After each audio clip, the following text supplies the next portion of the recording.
Bismillahirrahmanirrahim. Assalamualaikum warahmatullahi wabarakatuh. Alhamdulillah wassalatu wassalamu ala rasulillah wa ala alihi wa man tabi'ahum bi ihsan ila yaumiddin. Kaum muslimin, ya semoga selalu mendapatkan hidayah dan taufik dari Allah Subhanahu wa taala. Alhamdulillah, kita bersyukur kepada Allah Subhanahu wa taala. Pada perjumpaan kali ini kita kembali akan membahas kitab Matan Abi Syuja yang disusun oleh Al-Qadi Abi Syuja, yang dimana kita telah sampai pada serial ke-6 setelah sebelumnya kita membahas tentang fardu wudu atau kewajiban-kewajiban yang ada ketika berwudu, yaitu disebutkan oleh Abu Syuja ada 6 hal yang wajib. Yang pertama adalah niat, ya, ketika mencuci wajah. Kemudian yang kedua adalah mencuci wajah, yang ketiga adalah mencuci tangan hingga siku, kemudian yang keempat itu adalah mengusap sebagian kepala, namun kemarin sudah kita luruskan, yang lebih tepat adalah mengusap seluruh kepala. Lalu yang berikutnya lagi, yang kelima adalah mencuci kaki hingga mata kaki, dan yang terakhir adalah tertib, yaitu dilakukan secara berurutan. Nah, pada pertemuan kali ini kita akan melanjutkan dengan pembahasan sunnah wudu, yang dimana Abu Syuja menyebutkan bahwa sunnah wudu itu dibagi menjadi 10, atau sunnah wudu itu ada 10 hal. Beliau katakan bahwasanya wasunanuhu asyratu asya, bahwasanya sunnah wudu itu ada 10. Yang pertama adalah tasmiyah, yaitu mengucapkan bismillah. Ya, mengucapkan bismillah ketika kita memulai wudu. Di sini cukup dengan ucapan bismillah, bukan ucapan bismillahirrahmanirrahim, ya. Namun cukup dengan ucapan bismillah. Inilah yang ada dari riwayat-riwayat yang ada. Namun di sini tidak sampai wajib, ya. Namun dikatakan, sebagaimana dikatakan oleh Abu Syuja, ya, mengucapkan bismillah di sini dihukumi sunnah, karena hadis yang menyebutkan la wudu liman lam yazkur ismallahi alaih, yaitu tidak ada wudu bagi orang yang tidak mengucapkan bismillah ketika berwudu. Nah, ini dikatakan oleh para ulama ini adalah hadis yang dhaif. Ini adalah hadis yang lemah sehingga tidak bisa dijadikan hujjah. Yang minimal kita katakan bahwasanya hukum membaca bismillah ketika itu adalah hukumnya adalah sunnah. Kemudian setelah tasmiyah, beliau mengatakan selanjutnya adalah ghusl kaffaini qabla idkhalihima fil ina, yaitu mencuci kedua telapak tangan sebelum memasukkannya ke dalam air, ke dalam bejana. Ya, ina di sini masukkan adalah bejana. Maka di sini sunnah yang kedua yang dimasukkan oleh Abu Syuja di sini adalah kita sebelum memasukkan air ke dalam bejana, yaitu sebelum kita mencelupkan air ke dalam wadah, misalnya wadah yang berisi air, maka tangan yang kita nanti akan gunakan untuk berwudu itu sebaiknya dicuci terlebih dahulu. Ya, seharusnya kita cuci terlebih dahulu sebelum kita memasukkannya ke dalam bejana. Di antara alasannya sebagaimana yang disebutkan dalam hadis bahwasanya, ya, perintah demikian itu karena kita tidak tahu apakah tadi malam itu tangan kita itu terkena najis ataukah tidak. Maka karena ada kemungkinan itu terkena najis, ya, maka sebaiknya tangan tersebut itu dicuci terlebih dahulu. Nah, ini yang dilakukan ketika berwudu, dan ini lebih diperintahkan lagi ketika kita selepas bangun tidur, ya, baik tidur malam ataupun tidur siang, karena lafaz hadisnya itu umum. Ya, ini yang mesti kita lakukan ketika kita mulai berwudu. Ya, ini lebih ditekankan lagi sekali lagi ketika kita bangun tidur. Kemudian yang ketiga yang termasuk lagi sunnah wudu itu adalah matmadah, yaitu berkumur-kumur, kemudian wal istinsyak, yaitu masukkan air ke dalam hidung. Ya, matmadah masukkan air ke dalam mulut, yaitu dengan berkumur-kumur, ya, kemudian istinsyak yaitu masukkan air ke dalam hidung, kemudian istinsar yaitu mengeluarkannya dari hidung. Ya, ini bagian dari sunnah wudu pula. Nah, di sini dikatakan oleh Ibnu Qasim Al-Ghazi bahwasanya matmadah wal istinsyak ini sebaiknya dilakukan, ya, tanpa dipisah. Ibnu Qasim Al-Ghazi di sini adalah pensyarah kitab Matan Abi Syuja di sini, yaitu dalam kitabnya Fathul Qarib atau Qaulul Mukhtar. Beliau katakan bahwasanya yang lebih afdal adalah menyambungkan antara berkumur-kumur dan masukkan air ke dalam hidung. Jadi ini juga yang dipraktikkan oleh Nabi SAW, dan ini yang menunjukkan afdalnya. Jadi sebaiknya yang dilakukan ketika berkumur-kumur dan masukkan air dalam hidung itu dilakukan secara langsung, tidak dengan air yang baru. Jadi kita masukkan air dalam mulut, ya, kemudian separuhnya lagi digunakan untuk hidung. Ya, kita masukkan air ke dalam mulut separuhnya, kemudian separuhnya lagi digunakan untuk hidung. Nah, ini yang kita lakukan ketika berwudu. Kemudian yang keempat, ya, mashu jami'i ar-ra'si, yaitu mengusap seluruh kepala. Nah, ini sudah dibahas kemarin bahwasanya mengusap seluruh kepala di sini bukanlah sunnah, namun bagian dari wajib. Ya, intinya di sini yang dibasuh yang wajibnya di sini adalah mengusap seluruh kepala, bukan hanya sebagiannya saja.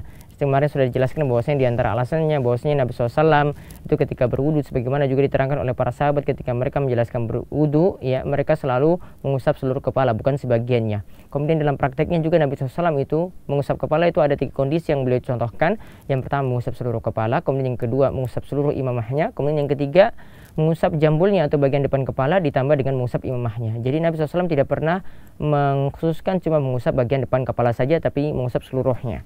Jadi di sini yang tepat adalah mengusap seluruh kepala, ini masuk dalam hal yang wajib, ya.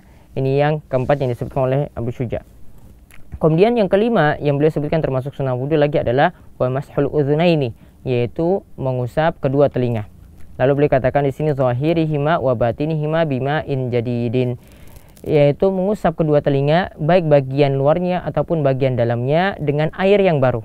Baik bagian luarnya maupun bagian dalamnya dengan air yang baru. Jadi di sini kata Abu Syuja, mengusap kepala dan mengusap telinga di sini dipisah. Artinya kita mengusap kepala sendiri, kemudian kita mengusap telinga juga sendiri. Jadi dengan menggunakan air yang baru. Namun yang lebih tepat di sini adalah yang pertama, mengusap telinga ini adalah bagian dari wajib wudu atau bagian dari fardhu wudu. Jadi ini sudah masuk dalam pembahasan kita sebelumnya bahwa mengusap kepala di sini dilanjutkan dengan mengusap telinga.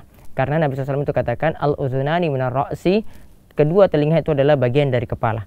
Jadi kita ketika mengusap telinga, ya, itu adalah sebelumnya dengan mengusap kepala terlebih dahulu. Jadi dilanjutkan. Jadi ketika tangan dibasahi untuk mengusap kepala, kemudian dilanjutkan dengan mengusap telinga. Jadi tanpa mengambil air yang baru. Inilah yang lebih tepat dan inilah yang dipraktikkan oleh Nabi kita Muhammad SAW. Kemudian yang keenam yang termasuk sunnah wudu lagi adalah takhlilul lihya al-kassa, yaitu menyela-nyela jenggot yang lebat. Ya, adapun jenggot yang tipis itu tidak perlu disela-sela, jadi cukup ya air ketika itu kena dengan bagian jenggotnya, maka itu sudah dikatakan melakukan sunnah ini. Namun ketika jenggotnya itu lebat, maka jenggotnya itu disela-sela ketika berwudu. Ya, sebagaimana dikatakan dalam hadis Anas radhiyallahu anhu bahwasanya Rasulullah SAW ketika beliau itu berwudu, beliau pernah mengambil air 1 telapak tangan, kemudian beliau menaruhnya itu di bawah jenggotnya. Ya, artinya beliau ketika itu menyela-nyela jenggotnya saat berwudu. Kemudian yang ketujuh yang termasuk sunnah wudu lagi adalah takhlilu asabi al-yadaini wa rijlaini, yaitu menyela-nyela jari tangan dan jari kaki. Ya, menyela-nyela jari tangan dan jari kaki. Ketika kita mencuci tangan, ya tangan itu disunahkan untuk di sela-selanya juga dicuci. Caranya adalah dengan melakukan tashbik seperti ini. Ya, tashbik seperti ini namanya menyela-nyela jari. Ya, kemudian kalau kaki, sela-sela jarinya juga kita cuci ketika itu. Jadi ini yang disunahkan ketika berwudu juga ketika mencuci tangan dan ketika mencuci kaki. Kemudian yang disunahkan lagi yang ke-8, ya, setelah kita menyela-nyela jari-jari tangan dan jari-jari kaki tadi, kita mendahulukan yang kanan dari yang kiri. Ya, taqdimul yumna 'alal yusra, kata Abu Syuja, ya kita mendahulukan yang kanan dari yang kiri. Ya, ini sebagaimana terdapat hadis dari Aisyah radhiyallahu anha bahwasanya ia berkata, karena Nabi SAW yu'jibuhu tayammunu fi tana'ulihi wa tarajjulihi wa tuhurihi wa fi sya'ni kullihi. Yaitu Nabi SAW itu sangat menyukai ya mendahulukan yang kanan ketika memakai sendalnya, ketika menyisir rambutnya, dan ketika bersuci, dan dalam segala perkara yang baik-baik. Ya, dalam segala perkara yang baik-baik. Jadi mendahulukan yang kanan ketika membasuh anggota wudu juga di sini adalah sesuatu yang dianjurkan berdasarkan hadis tersebut. Kemudian yang kesembilan, ya, yang termasuk sunnah wudu lagi adalah wa taharatu salasan, yaitu mencuci anggota wudu 3 kali. Ya, mencuci anggota wudu 3 kali. Ini yang disunahkan ketika berwudu kata Abu Syuja. Namun yang lebih tepat di sini kita katakan bahwasanya mencuci anggota wudu ini 3 kali kecuali untuk kepala dan kedua telinga. Ya, karena apa? Karena yang diperhatikan oleh Nabi SAW ya untuk kepala dan kedua telinga ini dilakukan sekali usapan, bukan 3 kali. Adapun hadis yang mengatakan bahwasanya Nabi SAW itu ketika mengusap kepalanya itu dilakukan 3 kali, ya maka hadisnya adalah hadis yang dhaif. Yaitu hadisnya adalah hadis yang dhaif. Ya, adapun hadis yang katakan bahwasanya Nabi SAW itu tadi kalau yang hadis yang dhaif itu adalah yang mengatakan bahwasanya Nabi SAW itu mengusap anggota wudunya yaitu bagian kepalanya itu 3 kali.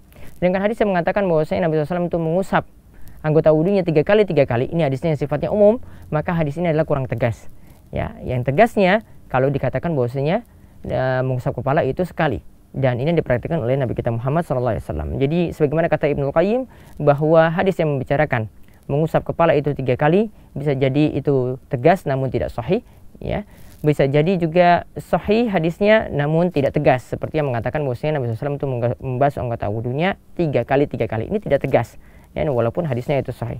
Jadi yang lebih tepat di sini adalah sebagaimana ini katakan atau yang menjadi pendapat Ibnu Qayyim dan juga Ibnu Taimiyah, bahwasanya ketika mengusap kepala, ya, itu dilakukan sekali usapan. Jadi yang kita katakan di sini mencuci anggota wudhu di sini 3 kali kecuali mengusap kepala dan kedua telinga. Dan telinga tadi termasuk bagian dari kepala juga dengan 1 usapan, dan dilanjutkan setelah mengusap kepala. Kemudian yang terakhir yang disebutkan oleh Abu Syuja adalah wal muwalatu, yaitu tatabu'. Ini maksudnya di sini adalah berturut-turut ketika kita mengusap anggota wudhu yang satu dan anggota yang lainnya, tidak dengan selang waktu yang lama. Ini yang disunahkan ketika berwudhu. Jadi ketika kita mencuci tangan hingga siku, mau melanjutkan dengan kepala, ini dilakukan secara langsung, tidak menunggu waktu yang lama. Ya, ini yang disunahkan ketika kita itu berwudhu. Jadi intinya di sini terangkan oleh Abu Syuja setelah beliau terangkan tentang fardu wudhu dan sunnah wudhu, ya, ketika kita melakukan wudhu maka kita sempurnakan dengan memenuhi fardunya terlebih dahulu. Kemudian kita sempurnakan lagi supaya wudhu kita itu menjadi sempurna dan lebih dekat dengan petunjuk Nabi kita Muhammad SAW. Maka kita juga dekati dengan melakukan sunnah-sunnah wudhu ini. Karena Allah Subhanahu wa taala itu berfirman, "Wa ma atakumur rasulu fakhudhuhu wa ma nahakum anhu fantahu." Apa saja yang datang dari Rasul maka ambillah atau laksanakanlah, kemudian apa yang Rasul itu larang maka tinggalkanlah. Jadi ketika itu Rasulullah SAW dicontohkan, walaupun ini adalah perkara yang sunnah, maka tetap kita lakukan supaya mendapatkan pahala yang melimpah ketika kita itu berwudu. Ya, kita mendapatkan pahala atau ganjaran ketika kita itu berwudu.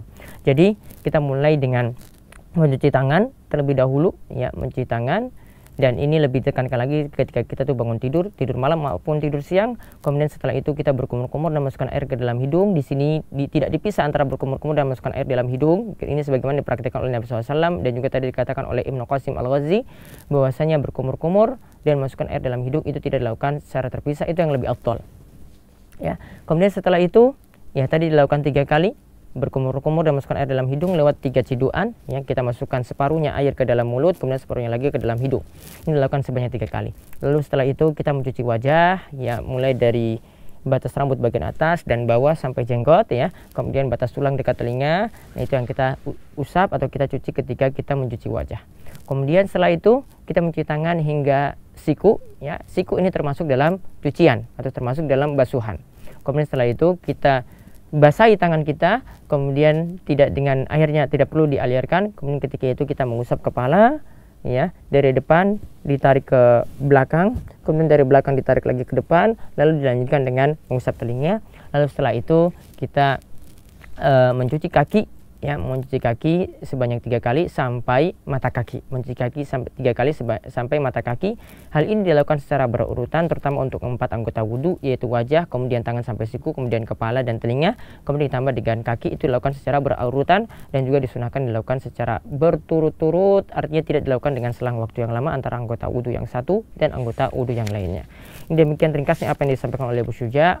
Mudah-mudahan bermanfaat, mudah-mudahan praktek kita bisa sesuai dengan petunjuk dan petunjuk dari Nabi kita dan suri dan kita Muhammad sallallahu alaihi wasallam. Wassallallahu ala nabiyina Muhammadin wa ala alihi washabbihi wasallam. Walhamdulillahirabbil alamin. Assalamualaikum warahmatullahi wabarakatuh.